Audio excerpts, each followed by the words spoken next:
आकूर T व्हीमध्ये आपल्या सर्वांचं स्वागत. आज आपण आटपाडी नगरपंचायतच्या विविध भागामध्ये फिरतो आहे आणि आटपाडी नगरपंचायतच्या नगराध्यक्षपदासाठी भाजपकडून जे अधिकृत उमेदवार आहेत ते UT जाधव सर यांच्याशी आज आपण बातचीत करतो आहे. ते प्रचाराच्या निमित्तानं प्रत्येक प्रभागामध्ये फिरत आहेत. तर नेमका कसा प्रतिसाद मिळतो आहे हे आपण त्यांच्याशी बातचीत करतो आहे. नमस्कार. नमस्कार. काय स्थिती आहे वार्डामध्ये? आता दररोज आम्ही 3-4 प्रभाग करतोय. जाईल त्या प्रत्येक प्रभागामधून एक मतदारांच्या चेहऱ्यावरती एक नवीन उत्साह आम्हाला जाणवतो आहे आणि नक्कीच आमची जी वाटचाल आहे त्या वाटचालीला सर्व नगरपंचायतीमधील मतदार सकारात्मक प्रतिसाद देतील अशी स्थिती सध्या सुरुवातीच्या प्रचाराला ही गती हळूहळू नक्कीच पुढं वाढत राहील. किती वार्ड केले आज सकाळपासून? आज सकाळपासून मी प्रभाग क्रमांक 7 प्रचार शुभारंभ केला. त्यानंतर प्रभाग क्रमांक 15 नांगरेमाळा आणि तिथं प्रचार शुभारंभ करून त्या ठिकाणी नांगरेमाळ्यातल्या सर्व लोकवस्तीत घर टू घर आम्ही गृहभेटी केल्या. त्यानंतर प्रभाग क्रमांक आता 4 बालाजी मंदिर या ठिकाणी प्रचाराचा शुभारंभ केला आणि आत्ता सध्या प्रभाग क्रमांक 9मधून रेखा आनंदराव आईवळे या नगरसेविकापदासाठी या ठिकाण उमेदवार आहेत. तर आताही माझा जवळजवळ हा 4था प्रभाग सुरू आहे आणि संध्याकाळी अजून एक प्रभागात मी जाणार आहे.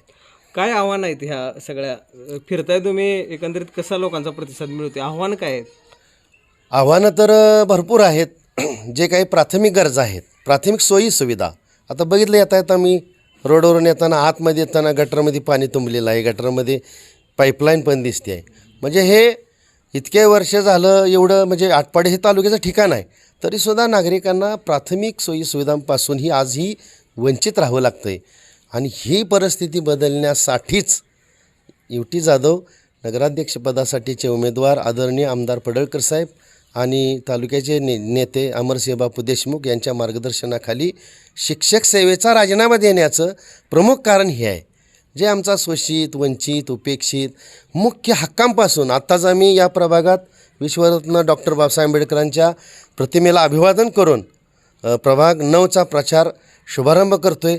आणि हे जे चित्र आहे सध्याचं, हे चित्र नेमकेपणानं आम्हाला बदलायचं आहे. आणि पुढील 5 वर्षामध्ये आम्हाला जर नागरिकांनी संधी दिली नगराध्यक्षपद आणि नगरसेवक सर्व या प्रभागातील नगरसेवक आहेत, बहुतांश सर्वांनाही आम्हाला संधी दिली तर नक्कीच आम्ही एक विजन घेऊन आलेलो आहे. आणि आटपाडीचा चेहरा मोहरा बदलण्यासाठी शिक्षक सेवेतून समाजसेवेकडं मी पाऊल टाकलेलं आहे. पहिली ग्रामपंचायत होती, काय कामं होत नव्हती, आता काय कामं होतील? आता नगरपंचायत झालेली आहे आणि तुम्ही जर भविष्यात जर नगराध्यक्ष झाला तर? अच्छा, पूर्वी ग्रामपंचायत होती, ग्रामपंचायतलाही नाही म्हटलं तरी मर्यादा पडतात. आता नगरपंचायत म्हणजे थोडंसं नगरविकास खात्याशी डायरेक्ट कनेक्ट असतं. म्हणजे नगरविकास खातं आणि मंत्रालय तर याच्याशी कनेक्ट असल्या कारणानं आणि आपल्या आटपाडीचेच भूमिपुत्र असलेले आणि जतचे विकासपुत्र म्हणून एका वर्षामध्ये तळागाळापर्यंत पोचलेले नेतृत्व आदरणीय पडळकर साहेब आहेत. आणि या तालुक्यामध्ये सहकारामध्ये, शिक्षणामध्ये दूध संघाच्या माध्यमातून सहकाराचं जाळं प्रभावीपणे राबवलेले अमरसिंह बापू आहेत. तर ही दोघंही नेतं एक विजनरी नेता आहेत आणि विजनरी नेत्यांच्या सोबतीला जर माझ्यासारखा शिक्षक क्षेत्रातील राजकारण असेल, समाजकारण असेल तर याच्यात उतरल्यानंतर नक्कीच मंत्रालयापर्यंत या दोन्ही नेत्यांच्या मार्गदर्शनाखाली या प्राथमिक ज्या गरजा आहेत, सोयीसुविधा आहेत, रस्त्याचं असेल, लाईटचं असेल, गटाराचं असेल. गटार आता आम्ही तर आमच्या वचननाम्यामध्ये अंडरग्राऊंड म्हणजे भुयारी गटारांची योजना आम्ही नक्कीच राबवणार आहोत. आमच्या वचननाम्यामध्ये ते घेतलेलंच आहे. त्याचबरोबर युवा पिढीसाठी जे कॉलेजला युवक आणि युवती आहेत जे की पुण्या मुंबईला जावं लागतं स्पर्धा परीक्षांसाठी, तर आपल्या आटपाडीतच एक डिजिटल लायब्ररी म्हणजे ग्रंथालय कसं उभं करता येईल आणि लाखो रुपयांचा होणारा वर्षाचा खर्च त्यांच्या आईवडिलांचा कसा वाचेल या दृष्टिकोनातनं स्पर्धा परीक्षा मार्गदर्शन केंद्र असेल, त्यानंतर खेळाडूंसाठी क्रीडा संकुल असेल, ज्येष्ठ नागरिकांसाठी नाना नानी पार्क असेल, त्यानंतर पार्किंगची व्यवस्था विस्कळीत आहे त्यासाठी प्रशस्त वाहनतळ असेल, भाजी मंडईला जे आता आमच्या महिला भगिनी बसतात दररोज विक्रीसाठी तर प्रशस्त सुसज्ज असणारी भाजी मंडई असेल, त्याचबरोबर छोटे मोठे जे व्यापारी आहेत व्यापाऱ्यांसाठी मोठं सुसज्ज व्यापारी संकुल कसं उभं करता येतील. तर असे एक नव्हे अनेक अनेक विषय नवीन घेऊन आम्ही नक्कीच या प्रशासनामध्ये नागरिकांनी जर आम्हाला संधी नक्कीच देतील यात शंका नाही. आणि संधी दिल्यानंतर नक्कीच पुढील 5 वर्षामध्ये आजची आटपाडी जी आहे ती बदललेली नवीन रूपात आलेली आटपाडी म्हणजे जी सगळ्यांना आपल्याला हवीशी वाटणारी अशी आटपाडी नक्कीच दाखवण्यात आम्हा सर्वांना यश येईल. अजून दोन नगराध्यक्षपदाचे उमेदवार आहेत, त्यांच्यापेक्षा वेगळं तुम्ही काय कराल आता ह्याच्यामध्ये? नक्कीच ते आता दोन आहेत ते पण एक युवक आहेत, युवकांच्या मधला चेहरा आहे, एक ज्येष्ठ आहेत ज्यांनी काही काळ ग्रामपंचायतमध्ये काम केले. तर तुम्ही काय वेगळं कराल? नक्कीच मी नेहमी व्हिजन घेऊन चालणारा माणूस आहे. शिक्षकांची जवळजवळ 25 वर्षे 9 महिना आणि 6 दिवस सेवा करून शिक्षकांच्या राजकारणामध्ये सुद्धा गेले 20 वर्ष झालं मी सक्रिय आहे. सांगली जिल्हा प्राथमिक शिक्षक सहकारी बँकेला 2016 आणि 2021ला जिल्ह्यातल्या तमाम प्राथमिक शिक्षकांनी विशेषतः आटपाडीतल्या प्राथमिक शिक्षकांनी सिंहाचा वाटा उचलला. आणि यात प्रभागातले माझे सन्मित्र श्याम आयवळे सर आहेत, अजय राक्षे सर आहेत, अशा असंख्य तालुक्यातले शिक्षक आहेत. त्यांच्या जोरावरती मी राजकारणामध्ये एक अनुभव घेतलेला व्यक्तिमत्व आहे. जिल्ह्याचं राजकारण, सहकारातलं, आर्थिक नाडी कशी असते, 1000 कोटीची आमची बँकेची उलाढाल असणारी संस्था मी चालवून दाखवल्या. आणि म्हणूनच मला माझ्या शिक्षक संघटने नेते मंडळींनी 2 वेळा चेअरमन पदाची संधी देण्याचं कारणही ते होतं. सांगली जिल्ह्यातून सोलापूर जिल्ह्यामध्ये आमची बँक विस्तारित करण्यामध्ये मला यश आलं आहे. आणि नक्कीच प्रशासनाचा आणि राजकारणाचा शिवाय त्याच्या जोडीला समाजकारणाचा दांडगा अनुभव असल्या कारणानं जो इतर 2 उमेदवाराकडे नक्कीच माझ्यापेक्षा तो अनुभव कमी आहे. आणि माझ्याकडं जो असणारा जादा अनुभव आहे त्यांना मी कमी लागतो आहे हा भाग नाही आहे. परंतु त्यांच्या पक्षा तुलनेनं माझ्याकडं सर्व क्षेत्रातला जादा अनुभव असल्या कारणानं अधिक विकासाला गती मिळेल. आणि नक्कीच आटपाडीकरांचं सुद्धा मला नगराध्यक्ष केल्यानंतर माझंही भाग्य उजळेल. आणि नक्कीच आटपाडीकरांना एक अभिमान आणि आनंद वाटेल की आपण योग्य उमेदवाराची आणि योग्य पक्षाची निवड आपण केलेली आहे.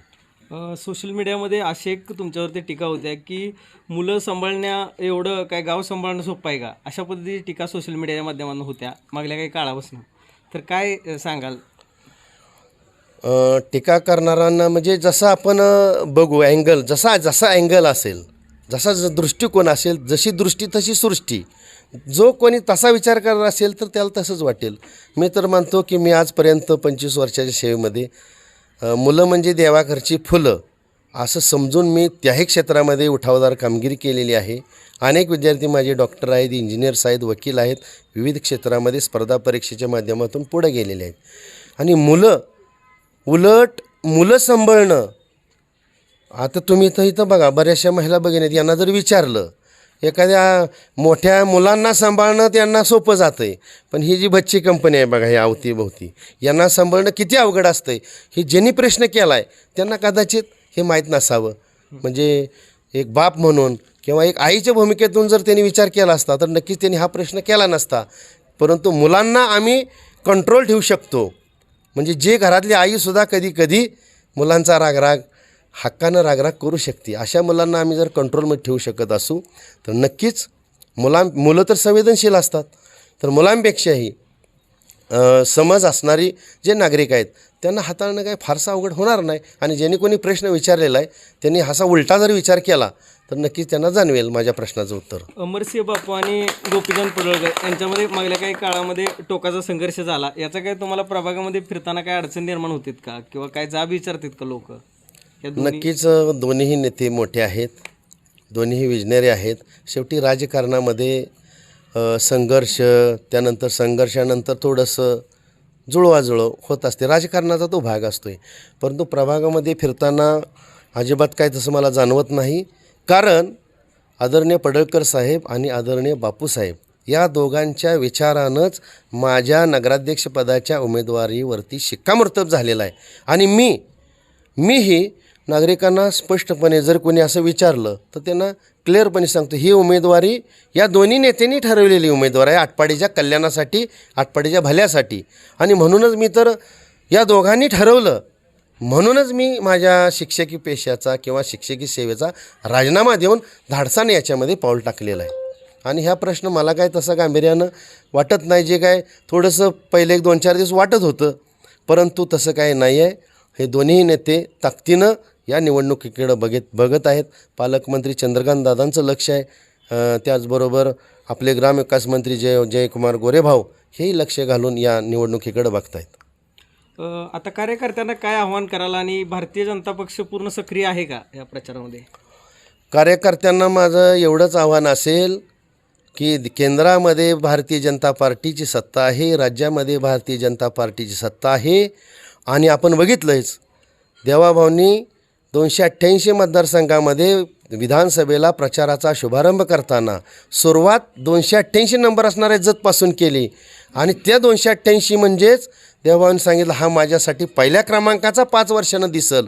आणि त्याच पद्धतीने एकाच वर्षात कोट्यावधी रुपयांचा निधी आमदार पडळकर साहेबांच्या माध्यमातून जत या तालुक्यावरती वर्षाव होतो आहे.